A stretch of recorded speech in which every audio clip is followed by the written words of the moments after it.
J'aimerais partager un instant autour de la Bible, autour de la parole de Dieu et pouvoir partager quelques réflexions avec vous. Vous savez que c'est le dernier dimanche de l'année et qu'à partir de tout à l'heure, on peut se dire à l'année prochaine. Et j'ai intitulé mon message « Un nouvel espoir pour une nouvelle année ».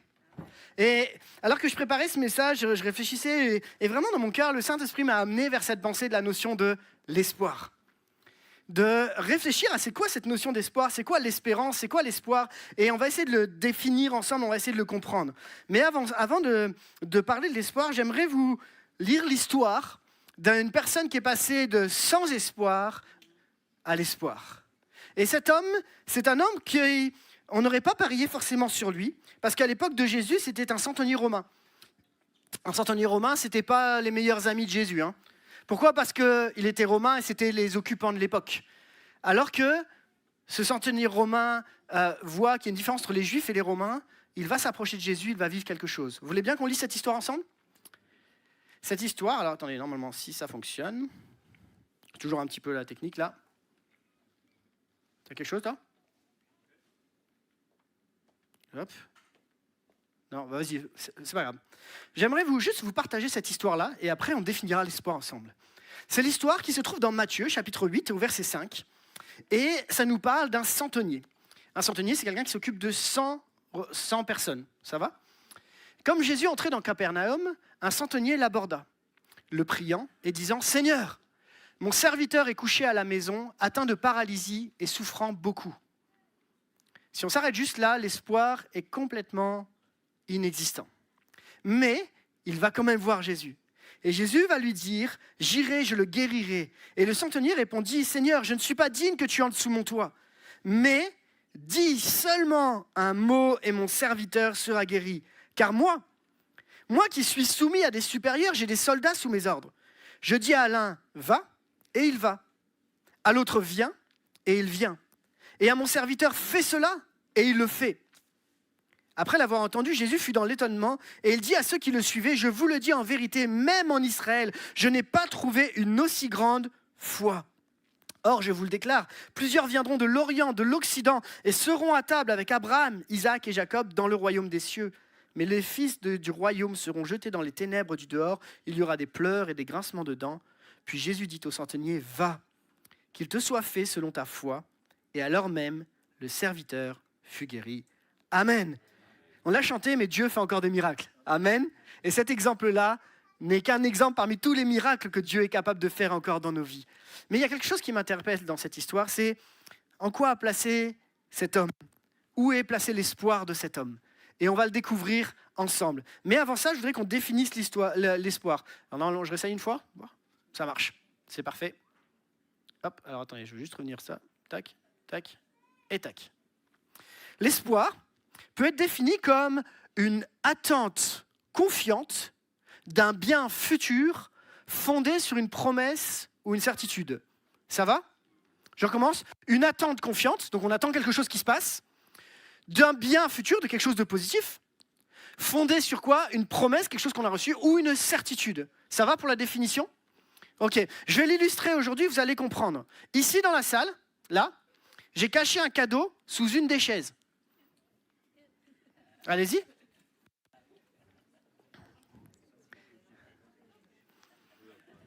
Il y a quelqu'un quelque chose ? Regardez bien parce qu'elle est fixée sous la chaise. Alors il faut bien regarder. Sous la chaise. Sous la chaise. Regardez bien sous la chaise normalement. Normalement, elle est par là. Elle est par là, dans ce coin-là. Ouais. Quelqu'un l'a trouvé ? Ah ! Elle est là, regarde, mets-toi debout Isabelle. Ok, tu peux nous montrer ce que c'est ? Ok, oh, t'aimes bien le chocolat ? Ouais, bah c'est bon, c'est pour toi. Ok, il y en avait qu'une, rassurez-vous. Quel dommage, il y en a, ils sont là. Vous êtes sûr qu'on n'a pas cherché ? C'est exactement la définition de l'espoir. Pourquoi ? Parce que je vous ai dit une promesse, il y a un cadeau quelque part, ok ? Ou une certitude, parce que comme vous savez que je ne vais pas raconter des histoires, vous avez la certitude que ce que je dis est vrai, ok ? Enfin, vous auriez pu douter, parce que je suis pas là, ok ? Vous avez été dans une attente confiante. Pourquoi? Parce que vous avez commencé tous à chercher. Donc vous avez été confiant parce que vous saviez que il y allait quelque chose à voir. Et confiant d'un bien futur, parce que le chocolat, c'est quand même un bien. C'est quelque chose de bien.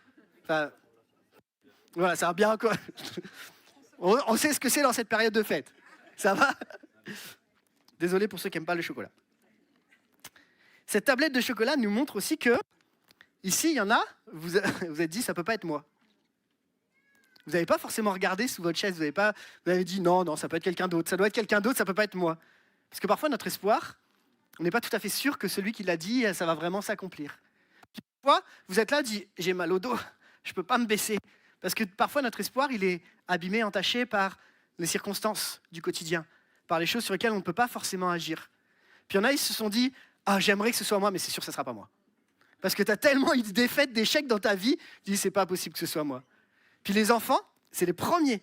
Ils ont été le plus rapides. Ils ont été directs, blam. Ils ont été voir. Parce qu'eux, ils se prennent pas la tête, en fait. Je leur dis qu'il y a une tablette de chocolat, il y a une tablette de chocolat, point barre. Vous comprenez? Et j'aimerais qu'on puisse définir l'espoir à travers ça. Et qu'on puisse comprendre que plus qu'une tablette de chocolat, il y a un espoir bien supérieur dans lequel on va essayer de comprendre ensemble. Ça va pour mon introduction? La question que j'aimerais qu'on se pose ensemble à travers le texte du centenier, c'est sur quoi repose mon espoir? Sur quoi repose cette attente confiante? Alors, je vais essayer de comprendre cette histoire du centenier. Le centenier romain, c'est un homme de paradoxe. D'un côté, il est dans une position d'être bien vu par l'ensemble des Romains. Il a une centaine d'hommes sous son commandement. C'est quelqu'un qui a une position sociale, c'est quelqu'un qui a de l'argent, c'est quelqu'un qui a une situation qui est vraiment correcte et il a une belle position. Ça va? Et il est aimé par certaines parties. De l'autre côté, c'est quelqu'un qui est détesté par les Juifs de l'époque, parce qu'il représente les oppresseurs. Donc, il est dans un paradoxe. D'un côté, il est aimé, de l'autre côté, il est détesté. Si on regarde encore ce centenier, on a deux choses qui nous intéressent. C'est que c'est un homme qui a du pouvoir sur quelque chose qu'il peut maîtriser, des hommes. Mais c'est un homme qui n'a aucun pouvoir sur quelque chose qu'il ne peut pas maîtriser, la maladie de son serviteur. C'est un homme de paradoxe parce que d'un côté, il a des choses sur lesquelles il a des prises, sa position, son statut, là-dessus, il a une certaine prise. Puis il y a des choses sur lesquelles il n'a pas de prise. Le regard des Juifs, la façon dont les autres le considèrent, mais aussi la maladie de son serviteur. En fait, cet homme, c'est assez intéressant parce qu'il te représente toi comme il me représente moi. L'année 2024 a été une année où il y a eu des choses où tu as eu des prises et des choses sur lesquelles tu n'as pas eu de prise. Des choses que tu as pu contrôler parce que tu as bien bossé, parce que ton boulot, ça s'est bien passé, parce que tu as fait les choses qu'il fallait faire. Et de l'autre côté, il n'y a pas eu de prise. Pourquoi il n'y a pas eu de prise? Parce que la maladie est arrivée, parce que les souffrances sont arrivées, parce que les circonstances ont été défavorables. Et là-dessus, tu n'as pas pu gérer. Et la question que j'aimerais qu'on puisse se poser ensemble, c'est que notre espoir est posé sur quoi? Si notre espoir est exclusivement posé sur les choses sur lesquelles on a des prises, dès que tu n'as plus de prise, tu vas t'écrouler. Vous voyez ce que je veux dire? Et c'est un peu ce qui se passe quand on est face à la maladie, face à des choses sur lesquelles on ne peut pas agir. Eh bien, en fait, notre espoir disparaît. Pourquoi? Parce que la plupart du temps, notre espoir, il est fondé forcément sur les choses sur lesquelles on peut maîtriser. C'est logique. Alors, je le redis pour tous les enfants, ne vous inquiétez pas, si vous voulez, il y a aussi, sous la responsabilité des parents, il y a la garderie derrière qui est à disposition. Mais c'est pas grave, si vous êtes là aussi, c'est bien. J'aimerais ce matin qu'on puisse réserver ensemble, qu'on puisse comprendre ensemble une chose. C'est que l'espoir ne repose pas. Non, ça devrait fonctionner. Hop. Est-ce que tu peux recliquer pour que je puisse avoir accès au truc là?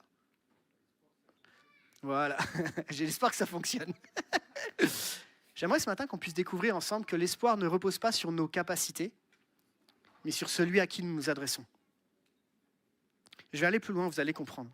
Tant que l'espoir repose sur ce que toi tu es capable de maîtriser, alors ce n'est pas réellement de l'espoir, puisque tu es capable de le réaliser.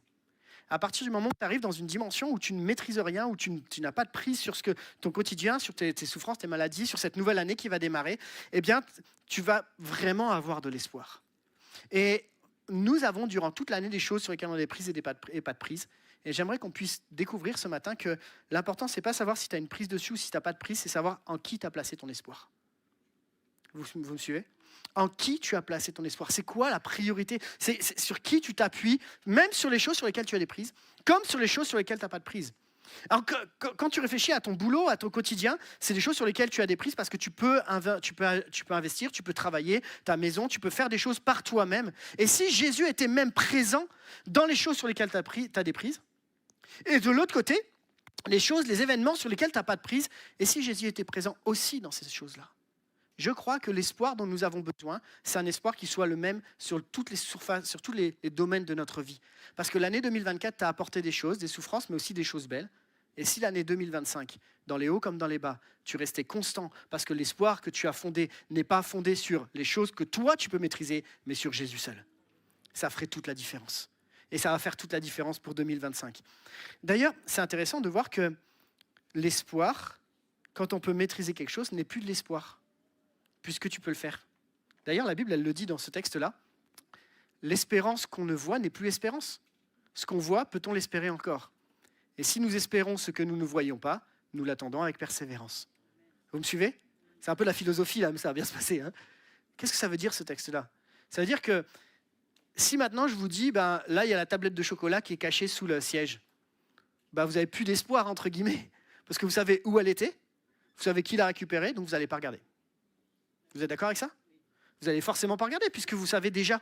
Donc vous n'avez plus d'espoir dans mes paroles, parce que c'est quelque chose sur lequel vous avez une prise.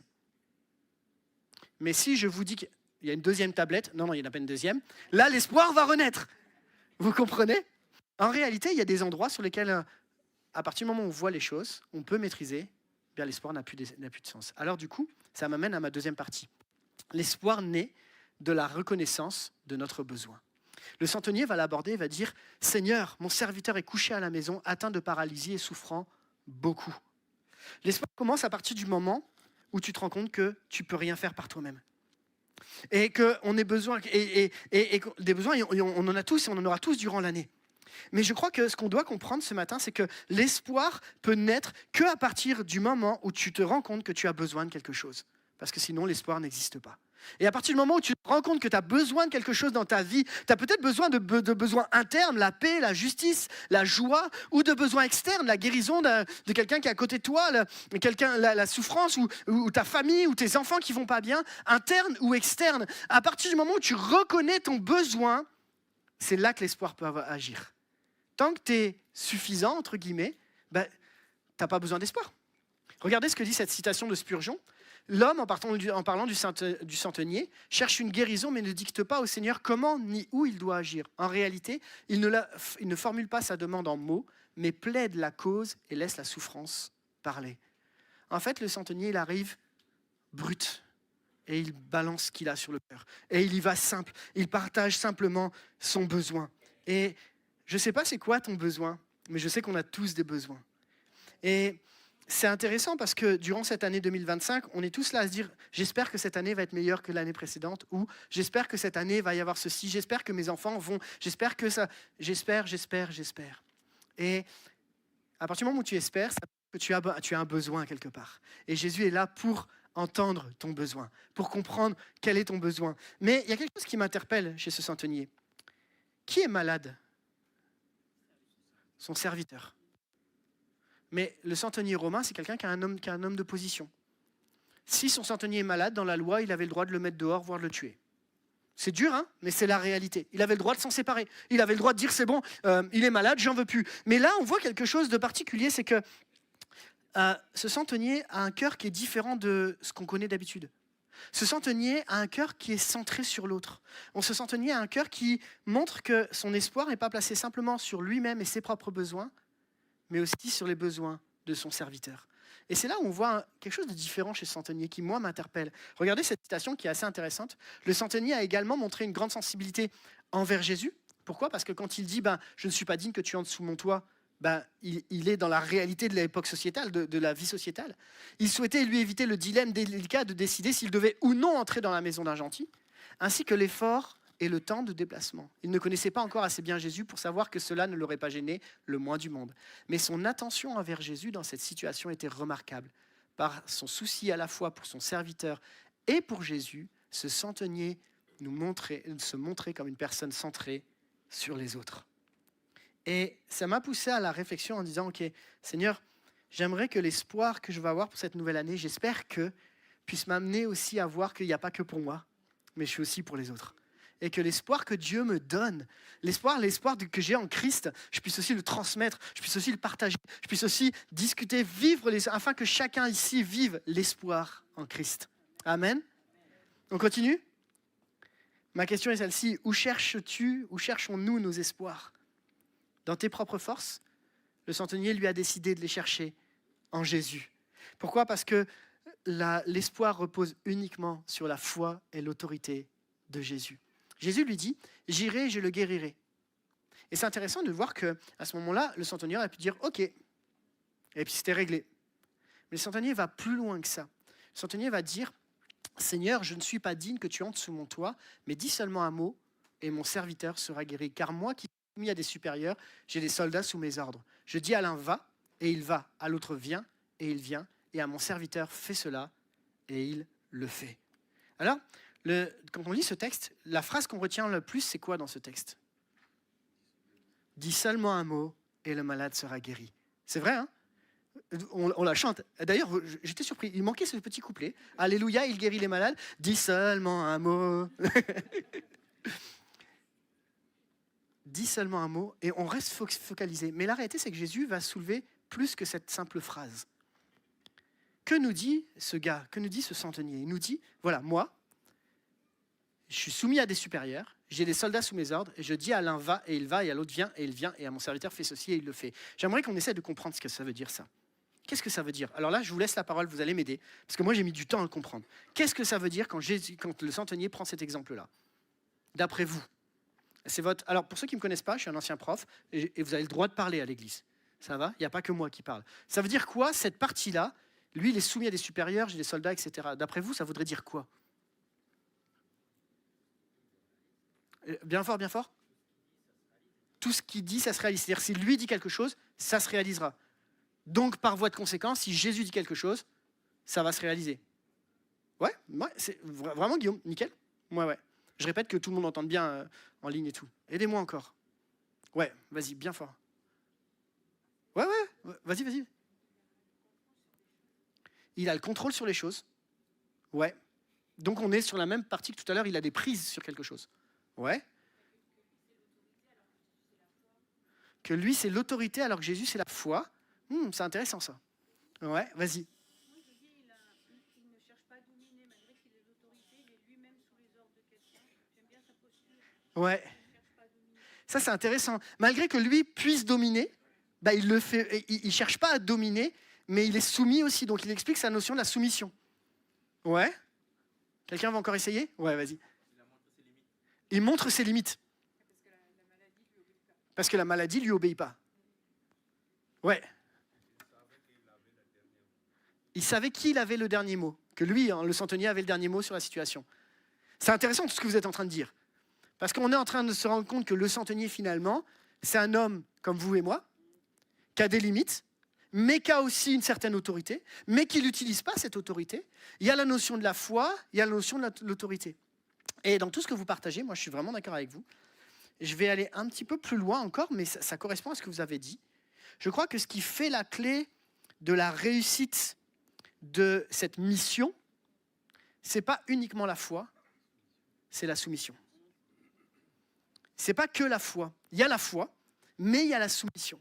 Il y a le fait de se soumettre à une autorité. Pourquoi ? Parce qu'à l'époque, le centenier, c'est lui qui a l'autorité dans la ville. Sauf que là, ce qu'il est en train de reconnaître, c'est que Jésus est au-dessus de sa propre autorité. Et il est en train de se soumettre. Et attention, la soumission, souvent, on l'a interprétée de la mauvaise manière. Parce qu'on pense qu'il faut s'écraser dans la soumission. Non, je ne parle pas ça. En fait, il est en train de se mettre sous l'autorité de Christ. Et c'est ça qui est vraiment important. Quand tu réfléchis dans ta vie avec les limites qu'on rencontre tous, face à nos impossibilités, face à nos difficultés, face à la maladie, face à la réalité, que là où Dieu veut nous amener, c'est à te mettre, toi, sous l'autorité de quelqu'un qui a plus de puissance et d'autorité que toi. Il ne s'est pas écrasé, il a toujours la même autorité face aux gens qui s'occupent. Simplement, avec beaucoup d'humilité. Il comprend que si lui, il a une certaine autorité, Jésus a une autorité encore plus puissante. Et en se mettant sous l'autorité de Christ, alors il va se passer quelque chose. Parce que lui, il sait que quand lui, il fait quelque chose, ça se passe. Vous comprenez ? Et c'est là que ça nous amène, nous. Dans notre vie, ça veut dire quoi pour le quotidien ? ça va nous amener à comprendre que parfois, dans nos vies, au lieu d'essayer de tout maîtriser, comme le disait quelqu'un, tu arrives à des limites. Et c'est quand tu arrives à des limites qu'il faut que tu comprennes, qu'il faut que tu te mettes sous l'autorité de Dieu. Mais parfois, et Dieu nous pousse à dire que même quand tu n'arrives pas à tes limites, mets-toi sous l'autorité de Dieu. Vous voyez ce que je veux dire ? Mets-toi sous l'autorité. Pourquoi ? Parce que quand tu te soumets à Dieu, il prend le relais. Et il prend toujours le relais de la bonne façon.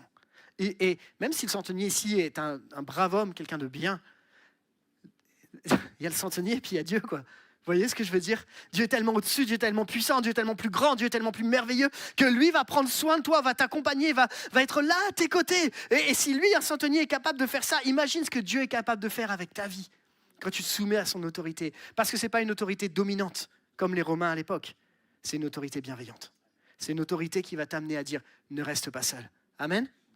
On continue un petit peu ensemble avec cette citation qui nous dit « De la même manière que l'autorité des Césars passait par sa propre vie soumise, l'autorité de Dieu sur les maladies, les démons et tout le reste passerait par celle du Christ et celle du Christ uniquement. » Vous me suivez ? Vous voyez la différence entre le roi César à l'époque et Christ qui est bien plus puissant et qui amène à une dimension bien plus grande.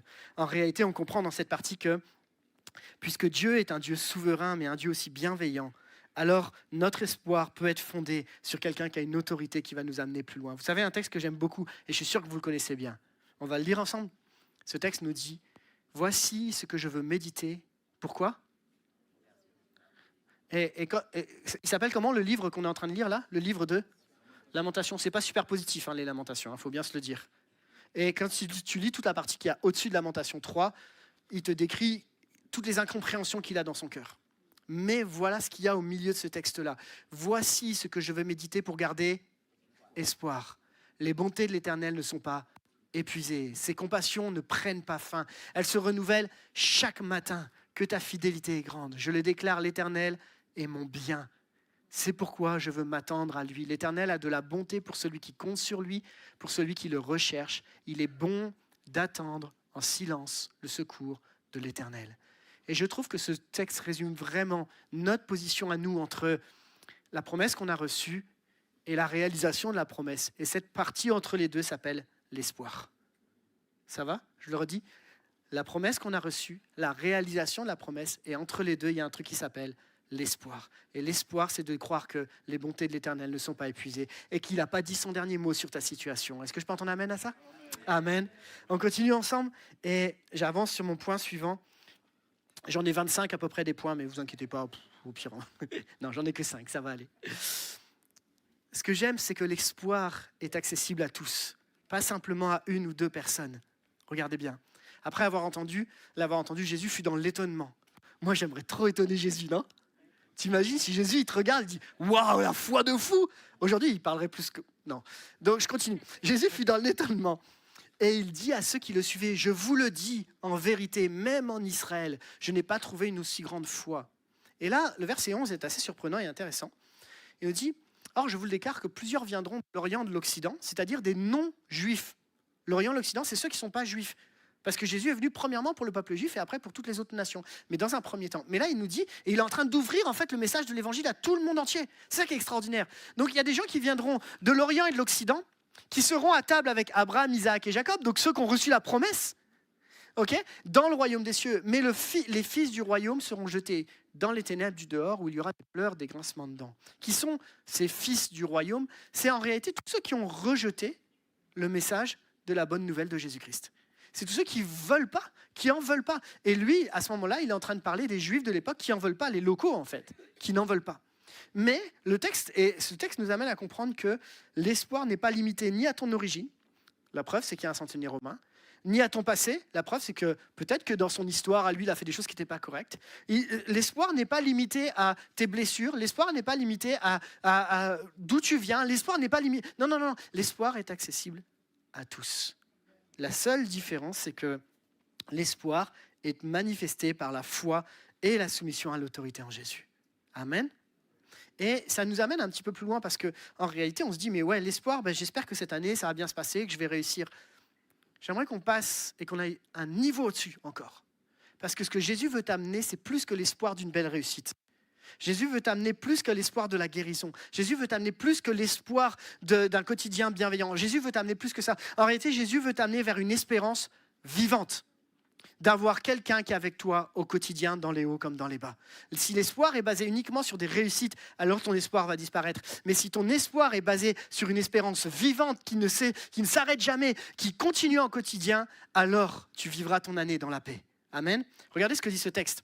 Béni soit Dieu, le Père de notre Seigneur Jésus-Christ, conformément à sa grande bonté. On a lu tout à l'heure, les bontés de l'Éternel se renouvellent chaque matin. Il nous a fait naître de nouveau à travers la résurrection de Jésus-Christ pour une espérance vivante, pour un héritage qui ne peut ni se détruire, ni se souiller, ni perdre son éclat. Il vous est réservé dans le ciel, à vous qui êtes gardés par la puissance de Dieu au moyen de la foi pour le salut prêt à être révélé dans les derniers temps. Amen. Et là, on passe de l'espoir à l'espérance. Alors, je me suis posé la question, c'est quoi la différence entre espoir et espérance ? Je vous laisse réfléchir et vous m'aider, même si j'ai cherché la définition. C'est pas si facile que ça. Ce serait quoi la différence entre espoir et espérance ? Ouais, j'ai entendu des... Je ne sais pas ce que ça veut dire exactement. Il semble que ce soit l'action. L'espérance, c'est l'action de l'espoir ? L'action d'espérer ? Ah, c'est intéressant. Ouais, là, il y a une partie de la réponse, je vais la redire juste après. Gardez-la. Tu disais, Régis ?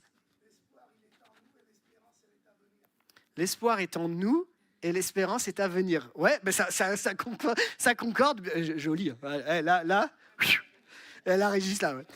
Et du coup, Lise et Florence, vous disiez, c'est une notion de temps, de temporalité. Ok ?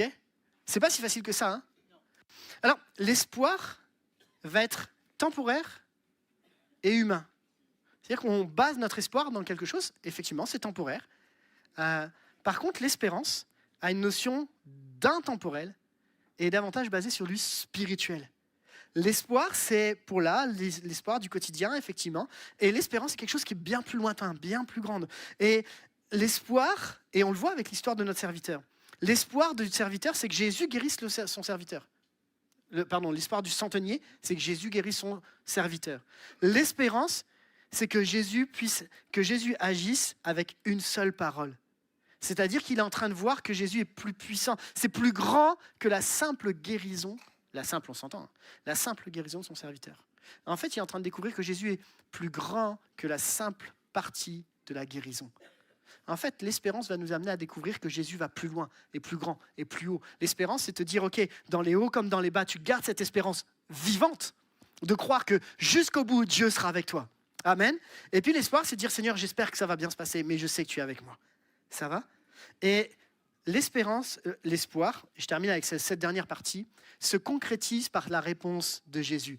Puis Jésus dit au centenier, va, qu'il te soit fait selon ta foi, et à l'heure même, le serviteur fut guéri. Tu sais, on peut placer nos espoirs dans plein de choses qui peuvent s'éteindre. Mais quand tu places ta foi en Jésus, ton espoir ne s'éteint pas. Parce que tu ne places pas dans des circonstances, mais dans une personne. Et cette personne, on l'a dit tout à l'heure, elle est fidèle et juste pour accomplir ses promesses. Et quand Jésus dit, et en plus il a déjà dit avant, j'irai, je le guérirai. Donc il y a une espérance, il y a cet espoir qui est fondé sur le fait que Jésus dit, et quand il le dit, il le fait. Et qu'il se te soit fait selon ta foi. Et ça m'a amené à un texte qui, j'espère, va nous encourager ensemble et du coup parfois qui m'interpelle aussi. Qui nous dit, nous savons du reste que toute chose concourt au bien de ceux qui aiment Dieu, de ceux qui sont appelés selon son dessein. C'est assez surprenant parce qu'on sait que il semble que si on lit ce texte-là, tout va bien se passer. Et pourtant, vous, comme moi, je vis des moments où ça ne se passe pas bien. Mais la réalité, c'est que ce texte nous encourage, et si vous relisez tout ce qui est avant Romains 8, il nous encourage à dire, ok, là, dans l'immédiat, tu ne vois pas, parce que tu n'as pas de prise. Mais quand tu fais le bilan derrière, tu vas voir comment j'aurais été fidèle jour après jour sur toute ta vie. Comment j'aurais été présent dans les hauts comme dans les bas. Comment je t'aurais jamais abandonné. Comment tu vas le voir. Et ça, nous, on le vit tous en fait quand tu prends du recul sur les situations par lesquelles tu es passé. On le vit tous. On te dit, ouais, en fait, Dieu était présent là. En fait, Dieu était présent là. Je ne le voyais pas, mais Dieu était fidèle. Et même quand moi, j'ai lâché sa main, même quand moi, j'étais infidèle, Il est fidèle parce qu'il ne peut pas se renier lui-même. Même quand moi j'ai raté, il est fidèle. Toute chose concourt au bien de ceux qui aiment Dieu. Amen. J'arrive à ma conclusion et je vais demander à l'équipe de louange si vous voulez bien remonter. On va terminer par un dernier chant. Ma conclusion est celle-ci et j'ai choisi de faire cette conclusion sous forme d'une prière. Vous voulez bien ? Et c'est une prière que je voudrais qu'on fasse ensemble, qu'on puisse émettre ensemble, qu'on puisse réfléchir ensemble. Et on va la lire. Ça va ? Une prière pour vivre un nouvel espoir pour une nouvelle année. Je vous la lis et après on essaie de la lire ensemble. Seigneur Jésus, cette année, je veux la vivre dans l'espoir que tu donnes. Que ce soit pour ce que je peux contrôler ou pour ce qui échappe à mes forces. Je choisis de m'appuyer sur toi.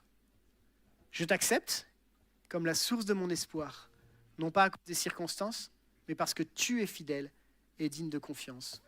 Tout mon espoir est en toi, Jésus. Sois ma lumière, ma force et ma paix tout au long de cette année. Amen. Est-ce qu'on est prêt à faire cette prière pour cette année ? C'est un engagement qu'on prend. Seigneur, je te fais confiance en toutes circonstances.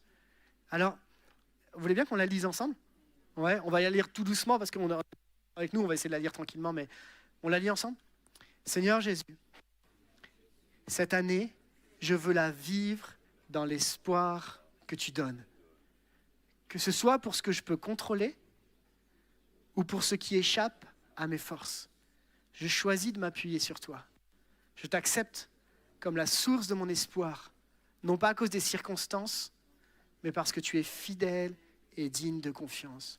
Tout mon espoir est en toi, Jésus. Sois ma lumière, ma force et ma paix tout au long de cette année. Amen.